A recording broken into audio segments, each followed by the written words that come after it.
First, let me take this opportunity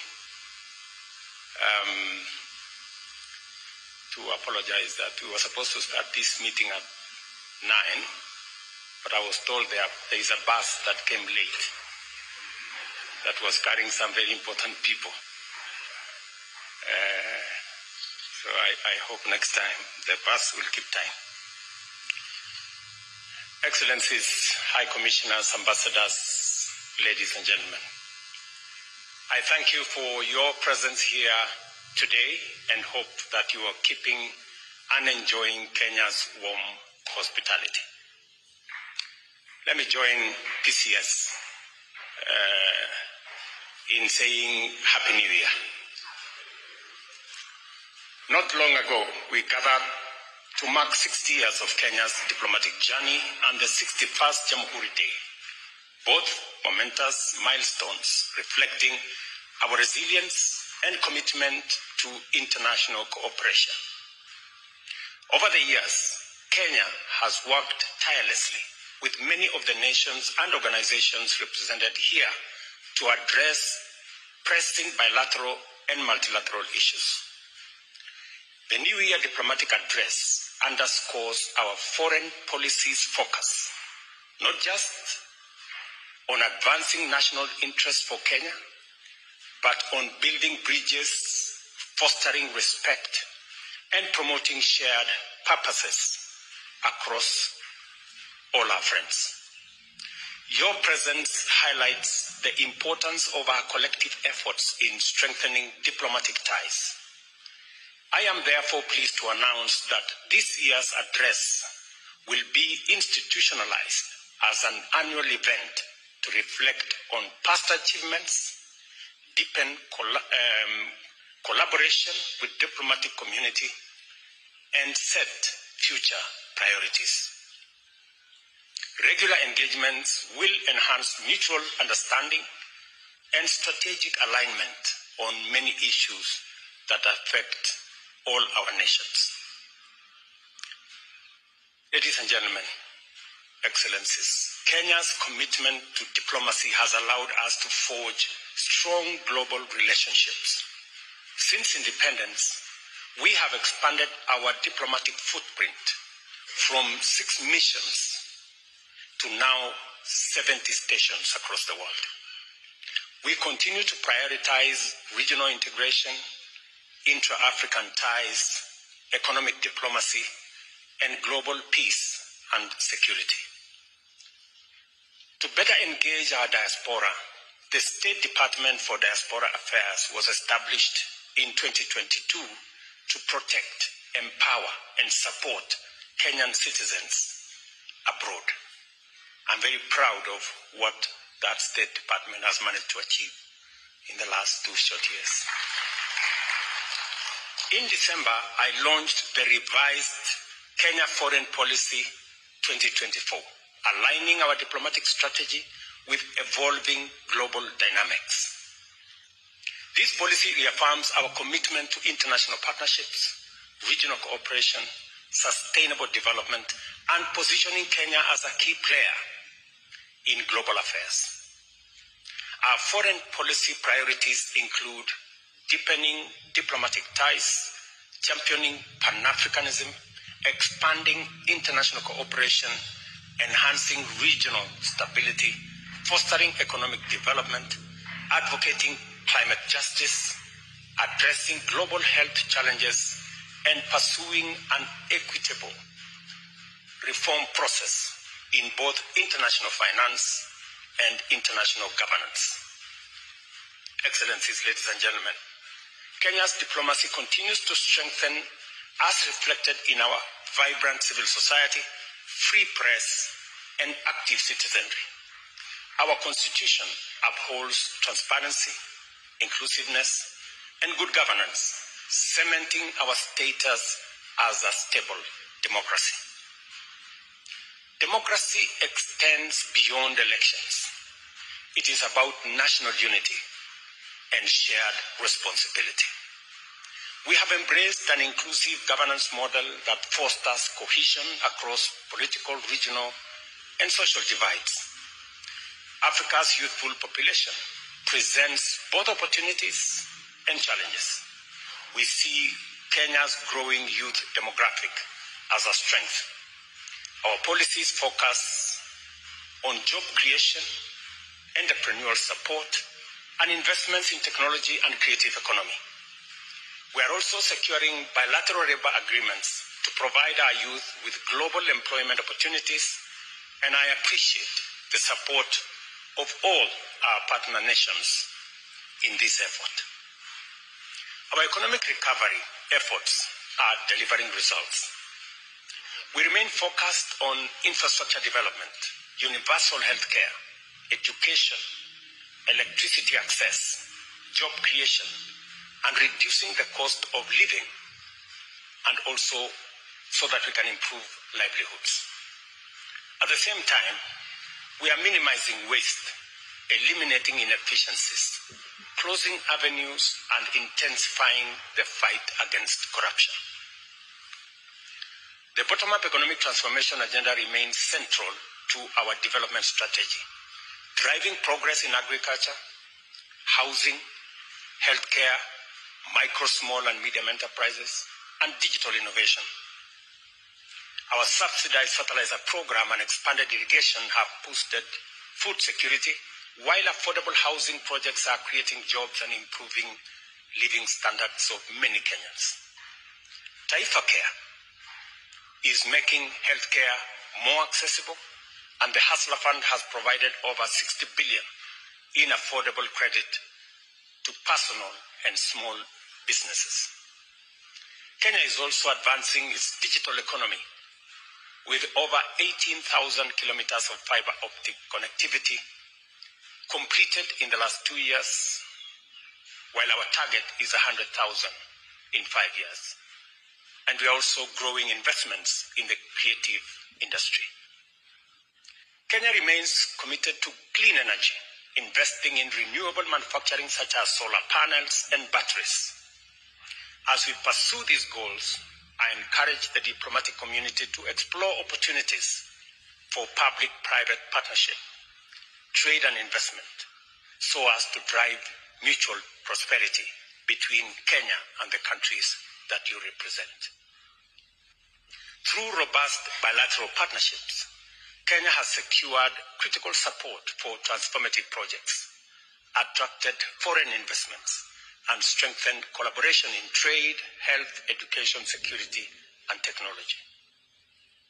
In 2024, we engaged in high-level state visits, joint commissions, economic forums, and strategic engagements to advance our diplomatic priorities.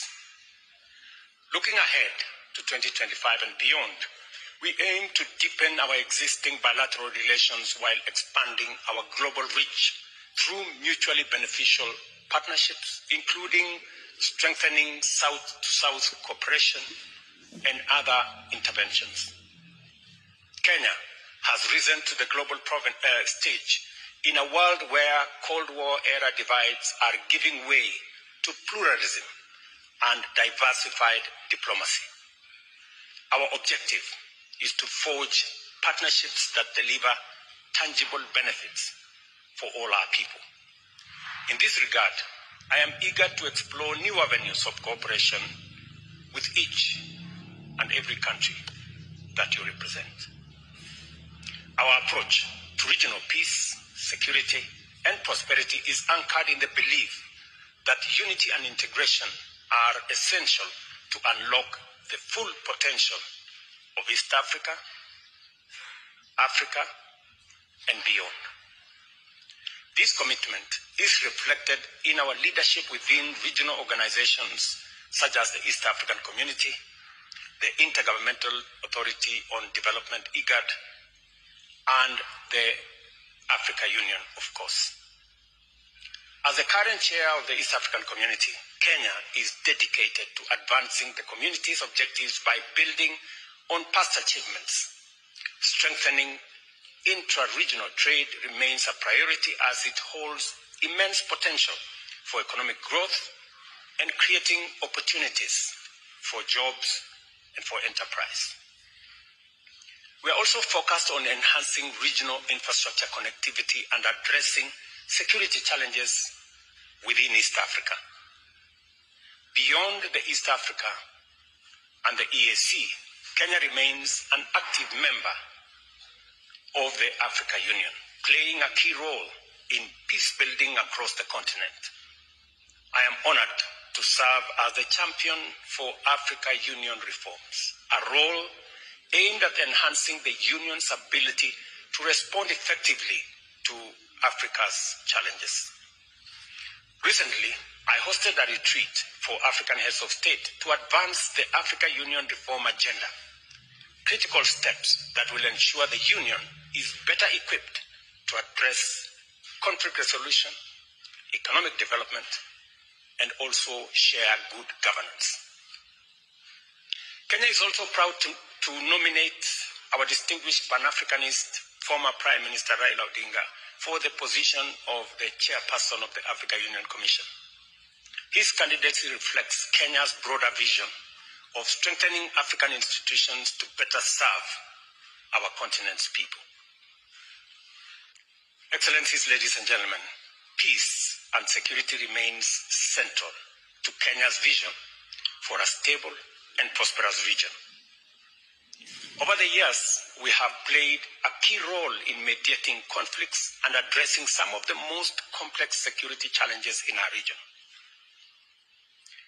Kenya remains a reliable partner in regional and international peace and security efforts.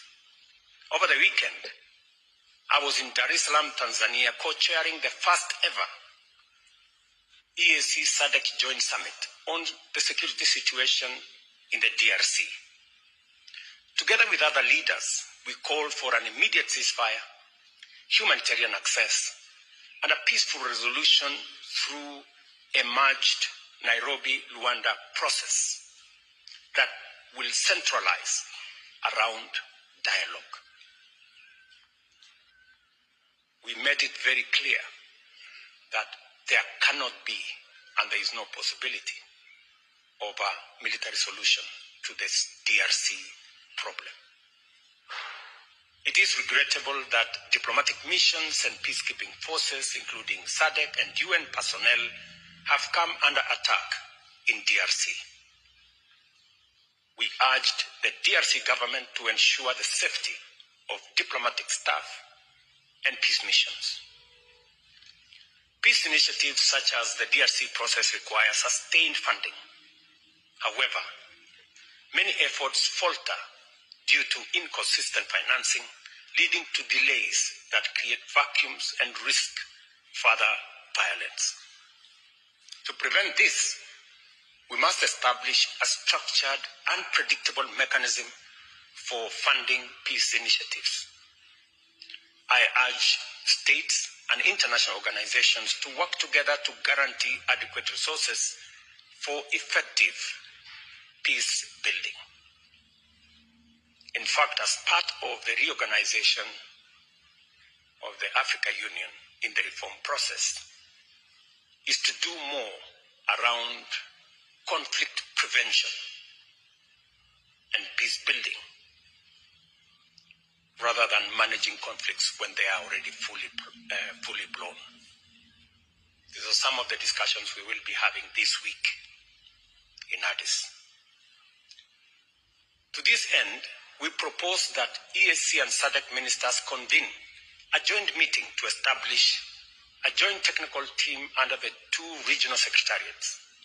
This team would develop a coordinated strategy for financing, ensuring accountability, and mobilizing support from partners, including those gathered here today, hopefully. A structured approach to funding and international engagement is essential to sustaining the EAC SADC Peace Initiative in the DRC. And to just give you broad aspects of what this is all about,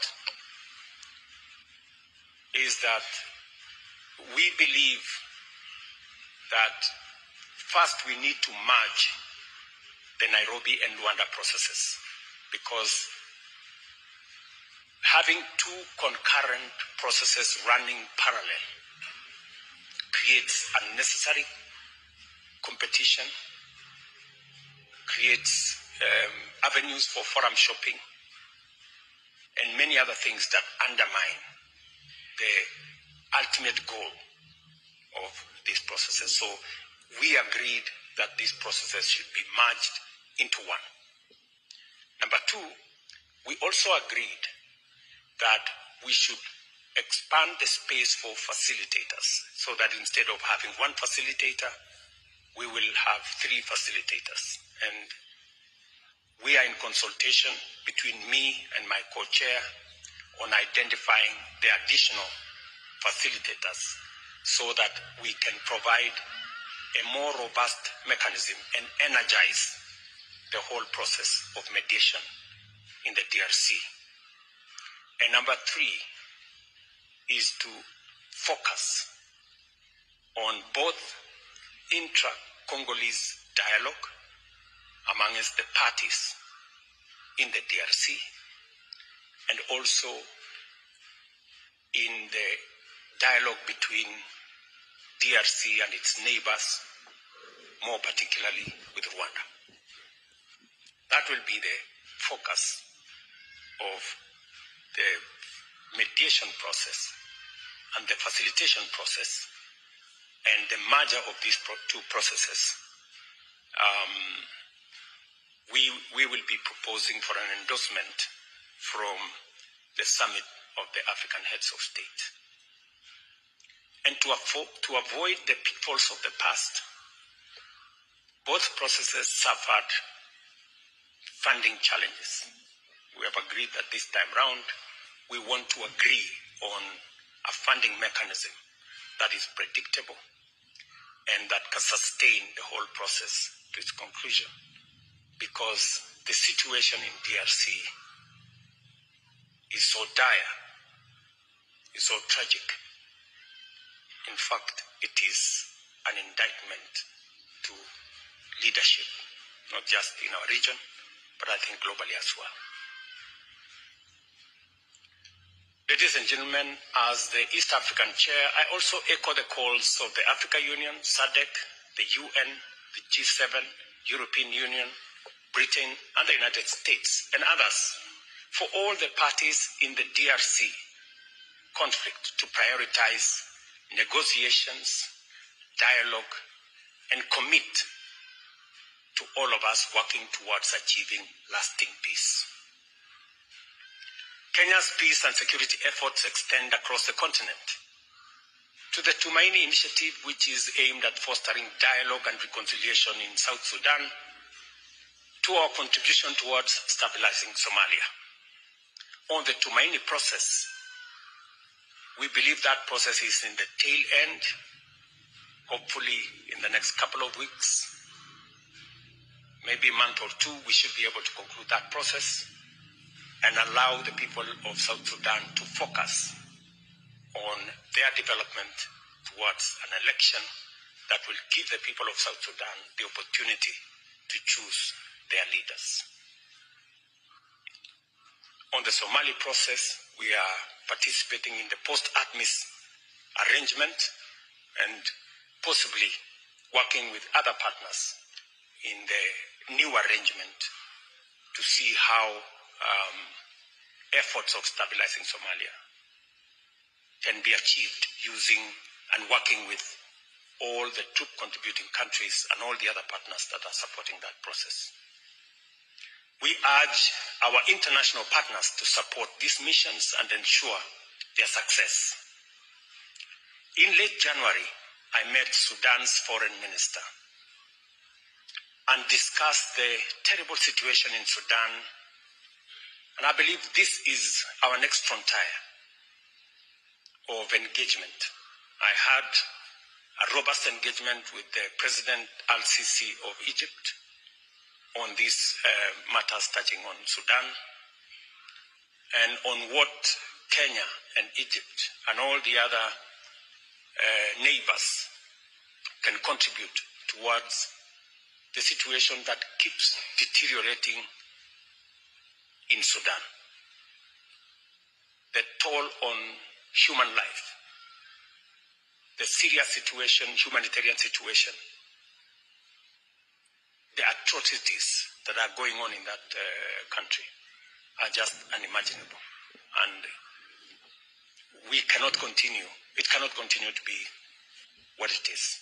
And therefore, even as we hem in on Somalia and on DRC and concluding what we are doing in South Sudan, Sudan must of necessity be the next frontier for us to focus. Beyond Africa, Kenya is also contributing to global security through the Multinational Security Support Initiative in Haiti, demonstrating our commitment to Pan-African solidarity wherever it is needed. I invite the diplomatic community to encourage their governments to join us in this vital humanitarian and multilateral effort.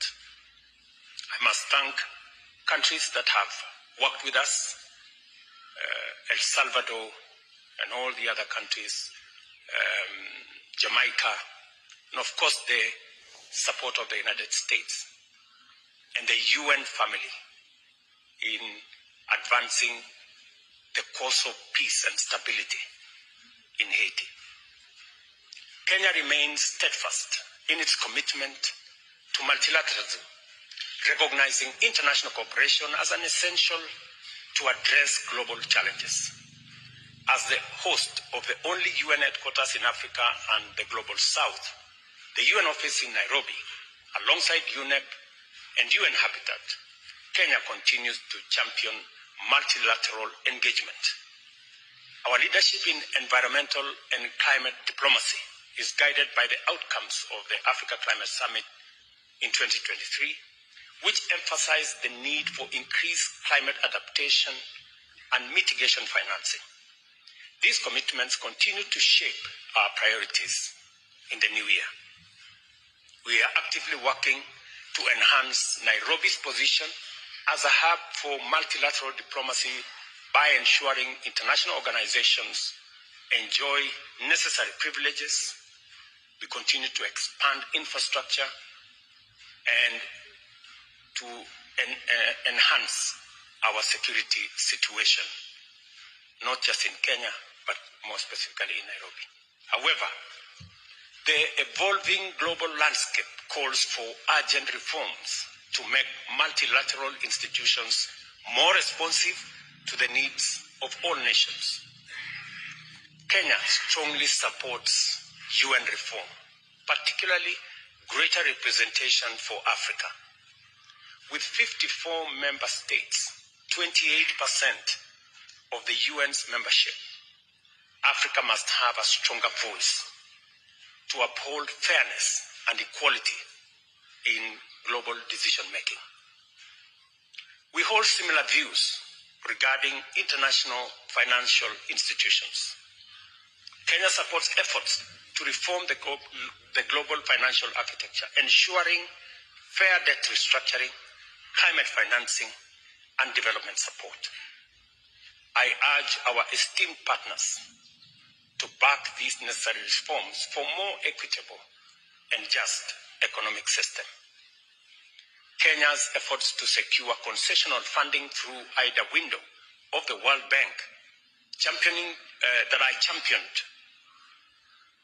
during the IDA 21 Replenishment Summit in Nairobi, resulted in raising US dollars 100 billion, the highest ever.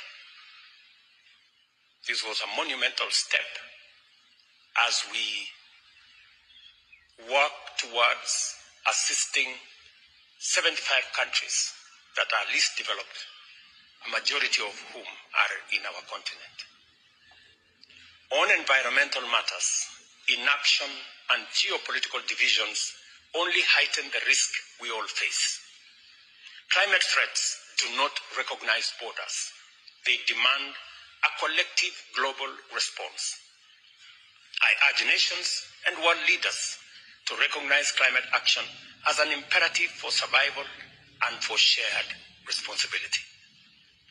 Kenya remains committed to collaborating with like-minded nations to push the climate agenda forward. Domestically, Kenya has made remarkable progress in transitioning to a green economy with over 93% of our grid electricity generating from renewable resources such as geothermal, wind, and solar.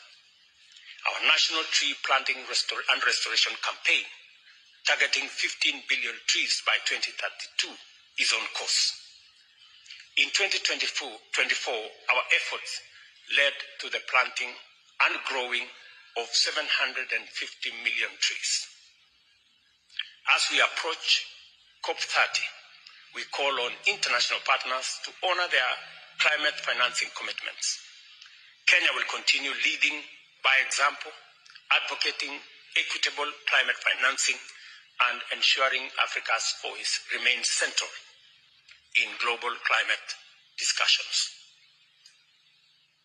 I urge for your support in this endeavor.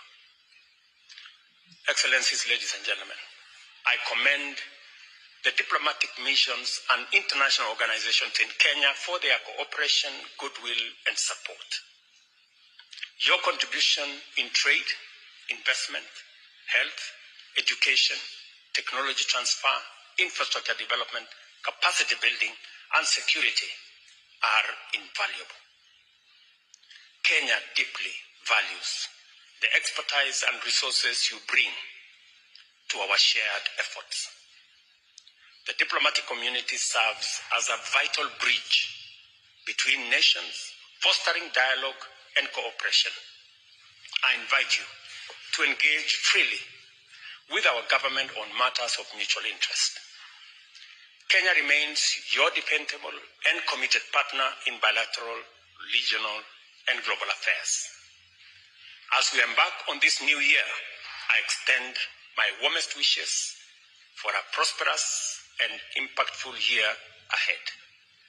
Let us strengthen our partnerships to ensure that our collective efforts translate into meaningful progress for our people and for the world. Once again, thank you for your continued support and collaboration, and may God bless you.